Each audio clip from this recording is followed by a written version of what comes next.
Hello hi, ನಾನು ನಿಮ್ಮ ಶಿಜುಕಾ ಮಾತಾಡ್ತಿದ್ದೀನಿ. ನಾನಿವತ್ತಿನ ಬ್ಲಾಗ್ನ ನಾನೊಂದು ಪುಟ್ಟ ಜರ್ನಿ ಮುಖಾಂತರ ತೋರಿಸ್ತಿದ್ದೀನಿ. ಸೊ ನಾನು ನನ್ನ ತಮ್ಮ ಬನವಾಸಿ ಟು ಬ್ಯಾಂಗ್ಳೂರ್ ಹೋಗ್ತಿದ್ದೀವಿ ಸ್ಕೂಟಿ ತೊಗೊಂಡು. ನನ್ನ ಸ್ಕೂಟಿ ಮನೇಲಿತ್ತು, ಸೊ ಅದನ್ನು ನಾನು ಬ್ಯಾಂಗ್ಳೂರಿಗೆ ತೊಗೊಂಡು ಹೋಗ್ತಿದ್ದೀನಿ. ನಂಗೆ ಬೇಕು ಅಲ್ಲಿ ಟ್ರಾವೆಲ್ ಮಾಡೋಕ್ಕೆ ಅಂತ.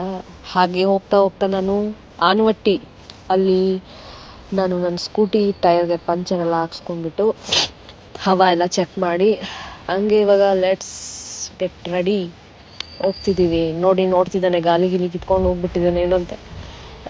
ಹೋಗ್ತಿದ್ದೀವಿ. ಫೈನಲಿ ಅಲ್ಲೇ ಹರಿಹರ ಹೈವೇಲಿ ಟಚ್ ಆಗಿದ್ವಿ. ಸೊ ನಮಗೊಂದು ಟೀ ಶಾಪ್ ಕಾಣಿಸ್ತು. ಅಲ್ಲೇ ನಾವಿಬ್ರು ಹೆಂಗೆ ಗೊತ್ತಾ, ಒಂಥರ ಟೀ ಹುಚ್ಚರು. ನಮಗೆ ಟೀ ಇಲ್ಲ ಅಂದರೆ ಏನೂ ಆಗಲ್ಲ.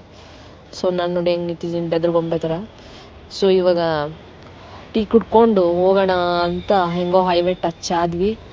ಸೊ ಹೋಗ್ತಿದ್ದೀವಿ. ಹೈವೇ ರೀಚ್ ಆದ್ವಿ ಫೈನಲಿ. ಹರಿಹರ ಹೈವೇ ಮಸ್ತಾಗಿದೆ, ರೋಡ್ ಮಾತ್ರ ಸಖತ್ತಾಗಿದೆ, ಆರಾಮಾಗಿ ಟ್ರಾವೆಲ್ ಮಾಡ್ಬೋದು. ಸೊ ಫೈನಲಿ ನಾವು ಚಿತ್ರದುರ್ಗನೂ ರೀಚ್ ಆದ್ವಿ. ಹಾಗೆ ಚಿತ್ರದುರ್ಗದಲ್ಲಿ ರೀಚ್ ಆದ ಕೂಡಲೇ ಅಲ್ಲೇ ಹೈವೇಲಿ ಒಂದು HP ಪೆಟ್ರೋಲ್ ಪಂಪ್ ಎದುರುಗಡೆ ಸೊ ಒಂದು ಹೋಟೆಲ್ ಇದೆ, ಗಗನ್ ಅಂತ. ಡಾಬಾದಲ್ಲಿ ಕ್ಯಾಶುವಲ್ ಆಗಿ ಯಾವಾಗೂ ತಿನ್ನಲ್ಲ. ಸೊ ಈಗ ತುಂಬ ಹೊಟ್ಟೆ ಹಸು ಇರೋದ್ರಿಂದ ನಾವು ತಿಂದ್ವಿ. ಯಪ್ಪ ಯಾಕೆ ಕೇಳ್ತೀರಾ, ಒಂದು ಚೂರೂ ಚೆನ್ನಾಗಿಲ್ಲ ಗುರು ಊಟ ಮಾತ್ರ. ಊಟಕ್ಕೆ ನಾನು ಇಲ್ಲಿ ಅವಮಾನ ಮಾಡ್ತಿಲ್ಲ, ಆದರೆ ಅವನು ಮಾಡಿರೋ ಬಿಲ್ಗೆ 420 ಅವ್ನು ಮಾಡಿರೋ ಬಿಲ್ಲು. ಸೊ ನಾವೇ 420 ಆಗಿದ್ವಿ ಬಿಡಿ, ಏನು ಮಾಡೋಕ್ಕಾಗಲ್ಲ. ಹಾಗೆ ಹೋಗ್ತಾ ಹೋಗ್ತಾ ಎಳ್ನೀರು ಕುಡ್ಕೊಂಡ್ವಿ. ಎಳ್ನೀರು ಕುಡಿಬೇಕು ಅನ್ನಿಸ್ತು, ಎಳ್ನೀರು ಕುಡಿದ್ವಿ.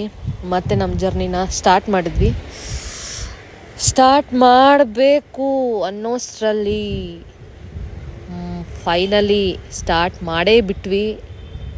ನೆಲಮಂಗ್ಲಕ್ಕೆ ಬಂದ್ವಿ, ರೀಚ್ ಆದ್ವಿ. ಹಾಗೆ ನನ್ನ ತಮ್ಮನೂ ಅವನ ಜರ್ನಿನ ಸ್ಟಾರ್ಟ್ ಮಾಡ್ದ. ಹಾಗೆ ನಾನು ನನ್ನ ಪೀಚಿನ ರೀಚ್ ಆದೆ. ಸೊ ಬ್ಯಾಂಗ್ಳೂರ್ ವೆದರ್ ಮಾತ್ರ ಸಖತ್ತಾಗಿದೆ.